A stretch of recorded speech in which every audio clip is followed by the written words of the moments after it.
Movie के शुरू में हम एक खौफनाक सीन देखते हैं। एक आदमी ऊपर से एक रूम में गिरता है और वो घबराया हुआ है।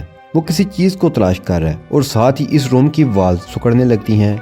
वो कोई ऐसी चीज ढूंढ रहा है जिसकी मदद से वो इस रूम से बाहर जा सके, लेकिन वो कामयाब नहीं होता।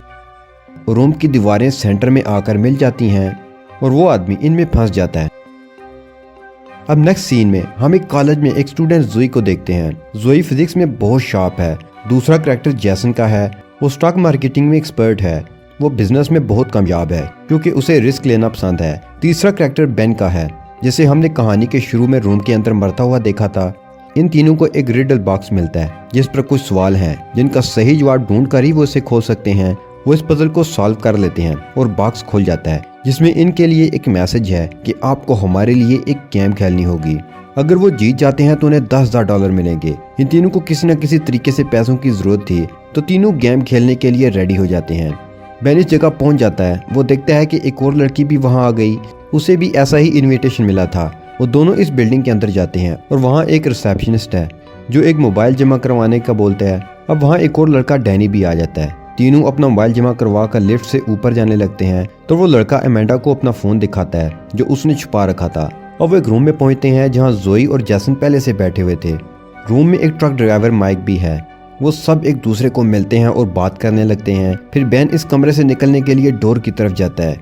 वो हैंडल घुमाता है तो टूटकर हाथ में आ जाता है, यानी अब वो इस रूम में फंस चुके हैं। डैनी एक्साइटेड हो जाता है और कहता है कि मैं इस तरह के रूम से निकलने का माहिर हूँ। उन्हें कहता है कि वो एक चाबी ढूंढें। वो सब चाबी ढूंढने लगते हैं। उन्हें चाबी नहीं मिलती। माइक को एक बुक के अंदर से स्क्रू ड्राइवर मिलता है। जोई को वहाँ से एक नंबर भी मिलता है। वो दिमाग दौड़ाती है और डोर में स्क्रू ड्राइवर और नंबर की मदद से लॉक खोलने की कोशिश करती है। साथ ही वो देखते हैं कि रूम का माहौल बदल रहा है। अचानक से टेम्परेचर राइज करने लग गया है। डोर नहीं खुल रहा था।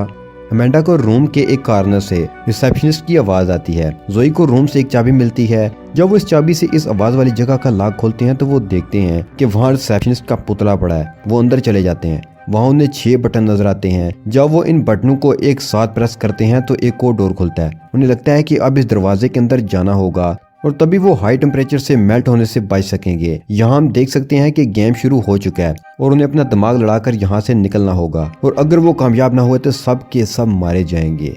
जैसन इस छोटे दरवाजे से एक होल में चला जाता है। आगे जाकर उसे एक और डोर मिलता है जिससे स्क्रू ड्राइवर की मदद से खोला जा सकता है। वो माइक को बुलाता है। माइक इसे खोलता है और दोनों एक दूसरे रूम में चले जाते हैं। रूम का टेम्परेचर नाकाबिले बर्दाश्त हद तक बढ़ रहा है। वो सब इस डोर की मदद से वहां से निकलना चाहते हैं, लेकिन इस डोर को खुला रखने के लिए उन्हें वो 6 बटन एक साथ प्रेस रखने थे। अगर सब चले गए तो आखिरी बंदा फिर भी फंसा रहेगा।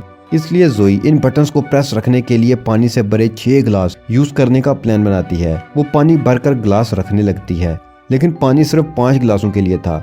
बेन का गिलास खाली था तो बेन अपनी शराब की बोतल निकालकर गिलास में डालकर बटन प्रेस करता है और सब रूम से निकल जाते हैं और इस रूम में जो एकदम आग आती है उससे बच जाते हैं। सब इस होल से आगे बढ़ने लगते हैं, लेकिन अमेंडा को सांस की प्रॉब्लम हो जाती है। यहाँ उसका पास दिखाया जाता है कि वो आर्मी में थी। एक जंग में वो जख्मी हुई। वहाँ उसको सांस का कोई मसला हो गया था। जोई उसकी हेल्प करती है और दूसरे रूम तक ले जाती है। अब यहाँ अमेंडा शोर करती है कि वो ये गेम छोड़ रही है, लेकिन रूम में उनके अलावा कोई भी नहीं था। अगर किसी खुफिया कैमरे से उन्हें कोई देख भी रहा था तो वो उन्हें कोई जवाब नहीं देते। अमेंडा डैनी के फोन से पुलिस को कॉल करती है, लेकिन नेटवर्क नहीं था। बेन कहता है कि डरने की जरूरत नहीं, ये हमें डराने के लिए कर रहे हैं ताकि हम गेम छोड़ जाएं, लेकिन हम नहीं डरेंगे। अब वो इस रूम के डोर पर जाते हैं जहाँ उन्हें एक ताला मिलता है जिसको खोलने के लिए उस पर 7 लेटर का सही कॉम्बिनेशन डालना होगा। वो वॉल पर एक पोस्टर देखते हैं जिस पर लिखा होता है you will go down in history. उन्हें कुछ भी समझ नहीं आता। बेन जो कि एक शराबी है, उसे अपना पास याद आता है कि किस तरह उसने शराब के नशे में कार चलाई थी जिसमें उसके फ्रेंड्स भी साथ थे और एक्सीडेंट से वो सब मारे गए।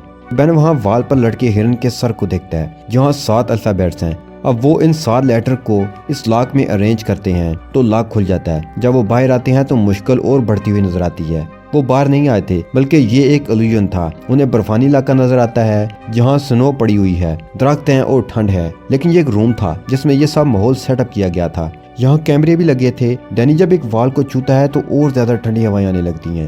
यहाँ उन्हें एक जैकेट मिलती है और सर्दी से कांप रहे हैं क्योंकि उन्होंने ऐसे कपड़े पहने थे जो समर में पहने जाते हैं, लेकिन यहाँ तो टेम्परेचर माइनस में जा रहा था। वो फैसला करते हैं कि इस जैकेट को सब बारी बारी पहनेंगे। माइक को एक फिशिंग रॉड मिलता है और वो एक खड्डे में पानी के अंदर फिशिंग की तरह रॉड डालते हैं कि शायद उन्हें चाबी मिल जाए। इसी दौरान डैनी जहां बर्फ पर चल रहा होता है तो उसके नीचे बर्फ की तह टूट जाती है और वो नीचे पानी में गिर जाता है। ठंड की वजह से बर्फ फिर से फौरन जम जाती है और वो पानी में फंस जाता है। इससे पहले कि वो इसे बाहर निकालते, ठंडे पानी में जमकर उसकी मौत हो जाती है। ये देखकर सब दुखी हो जाते हैं और डर भी जाते हैं कि अगली बारी हमारी होगी। वो अब जल्द से जल्द इस दोजख से निकलना चाहते हैं। वो पानी के अंदर रॉड से फिर ट्राई करते हैं तो उन्हें एक बर्फ का ब्लॉक मिलता है जिसके सेंटर में चाबी नजर आती है। लेकिन यहाँ तो ठंड है, ये बर्फ कैसे पिघलाई जाए? तो वो सब अपने बॉडी के टेम्परेचर को यूज करने का प्लान बनाते हैं।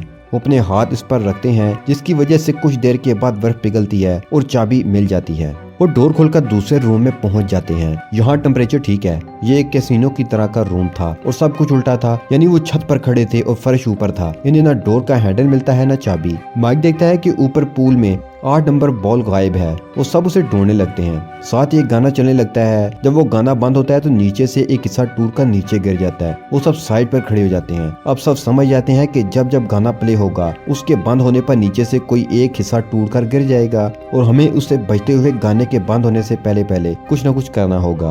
अमेंडा ऊपर की तरफ चढ़ जाती है जहाँ उसे एक लॉकर मिलता है जिसे खोलने के लिए नंबर्स डालने होते हैं। जोई को एक तस्वीर नजर आती है। उसे सही अरेंज करने पर उसे 4 नंबर मिल जाते हैं जिन्हें वो अमेंडा को बताती है कि लॉकर में लगाए, लेकिन लॉकर नहीं खुलता। जोई कहती है कि वो नंबर उल्टे डालो। यहाँ इस रूम में सब कुछ उल्टा है। वो ऐसा करती है तो लॉकर खुल जाता है। इस लॉकर से उन्हें 8वीं बॉल भी मिल जाती है। यही बॉल इस डोर का हैंडल होता है। अब एक एक करके नीचे से सारा फर्श गिर चुका है और अमेंडा बहुत मुश्किल से लटक कर दूसरी तरफ पहुंचती है, लेकिन उसका हाथ छूट जाता है और वो उस अकेले टुकड़े पर जा गिरती है जो भी गिरा नहीं है। वो बॉल अपने साथियों को देती है और फिर वो टुकड़ा भी गिर जाता है जिसके साथ अमेंडा भी इस गड्ढे में जा गिरती है। अब ये 5 प्लेयर्स बच गए हैं। वो डोर खोलकर दूसरे रूम में जाती हैं। ये रूम किसी हॉस्पिटल की तरह नजर आ रहा है। यहाँ उनकी फाइल्स पड़ी हैं। वो उन्हें पढ़ते हैं तो उन्हें एक दूसरे के बारे में पता चल जाता है।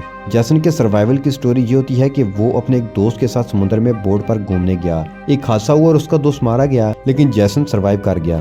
जोई एक प्लेन क्रैश में बचने वाली अकेली इंसान थी। माइक एक कोयले की कान में काम करता था। कान गिर गई तो सब मारे गए, लेकिन माइक बच गया। बेन की कहानी यह है कि उसके घर में गैस लीकेज हुई जिससे उसका सारा खानदान मारा गया और सिर्फ वही था जो बच सका।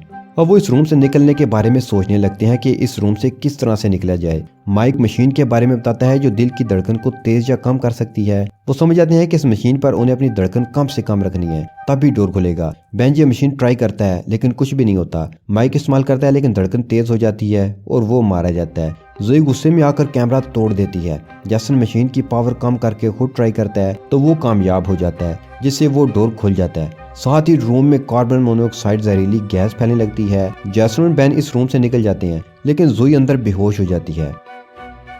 दूसरे रूम में जैसन और बेन देखते हैं कि सब कुछ ब्लैक एंड व्हाइट पैटर्न में है। फ्रिज पर उन्हें एक डोर मिलता है। वो उसे खोलते हैं तो वो नशे में चले जाते हैं, जिससे उनका दिमाग सही तरह से काम करना छोड़ जाता है। बेन जैसन को कहता है कि तुमने जानबूझकर माइक को मारा, तो जैसन कहता है कि मैंने अपनी जान बचाई। अपने दोस्त को भी मैंने इसलिए समुद्र में मारा था ताकि मैं बच सकूं। बेन गुस्से में आकर जैसन को मारने लगता है। उस फाइट में जैसन का सर दीवार से टकरा जाता है, जिससे वो जख्मी हो जाता है और उसकी मौत हो जाती है। बेन इस रूम से निकलकर उस रूम में पहुंच जाता है जो हमने मूवी के शुरू में देखा था।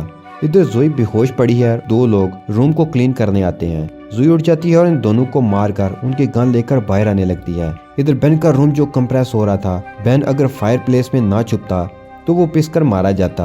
वो भी वहाँ से निकलकर बाहर आ जाता है। बेन एक रूम में पहुंचता है जहाँ उस गेम का मास्टरमाइंड था। यहाँ स्क्रीन थी, कंप्यूटर और सिस्टम जिससे वो इस गेम को कंट्रोल कर रहा था। बेन इससे पूछता है कि तुम ये सब क्यों कर रहे हो? तो वो कहता है कि दुनिया के कुछ अमीर लोगों को ये गेम देखने का शौक है, तो मैं इसलिए ये सब अरेंज करता हूँ। बेन उसे कहता है कि क्योंकि मैं आखिरी सर्वाइवर हूँ तो मैं गेम जीत चुका हूँ, इसलिए मुझे मेरे पैसे दो। वो मास्टरमाइंड उसे मारने लगता है। वहाँ जोई भी आ जाती है। वो उस पर फायर करती है लेकिन वो बच जाता है। अब वो जोई पर अटैक करता है। दोनों के बीच फाइट होती है, लेकिन बेन उसकी हेल्प करता है और उसके हेड पर गोली मारकर उसे मार देता है। वो दोनों यहाँ से निकलकर पुलिस स्टेशन जाते हैं और उन्हें इसके बारे में सब बताते हैं। पुलिस इस जगह आती है, लेकिन यहाँ से सब कुछ गायब हो चुका था। उन्होंने कोई सबूत नहीं छोड़ा था। वहीं वो वॉल पर वुटेंग नेम देखते हैं जो कि इस गेम का असली मास्टरमाइंड होता है, लेकिन वो कहाँ है, कौन, किसी को नहीं पता। अब हम 6 मंथ बाद का सीन देखते हैं। बेन और जोई फिर से मिलते हैं। जोई से बताती है कि वो वुटेंग को ढूंढ रही है। उसे मैनहट्टन की एक बिल्डिंग के बारे में पता चला है और अगली गेम उसी बिल्डिंग में होगी। जोई उसे वहां चलने पर राजी करती है। फिर हम देखते हैं कि जोई और बेन एक प्लेन में हैं, लेकिन वो प्लेन क्रैश कर जाता है जिसमें दोनों मारे जाते हैं और यहीं पर यह मूवी खत्म हो जाती है।